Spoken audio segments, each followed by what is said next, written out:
Hello दोस्तों, आज हम बनाने जा रहे हैं पेपर से फाइटर जेट।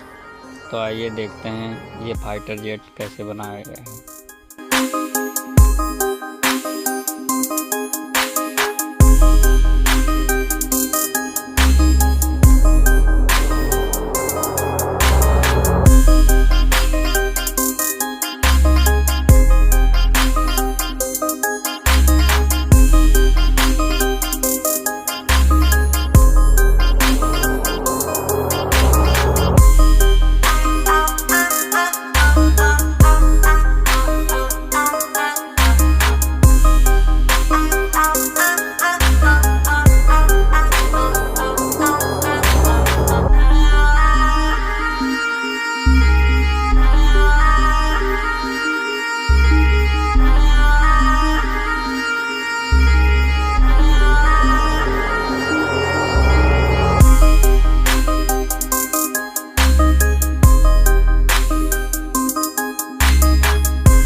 तो दोस्तों, इस तरीके से हमारा फाइटर जेट बनके तैयार है। यदि आपको अच्छा लगा हो तो लाइक एंड सब्सक्राइब ज़रूर करें।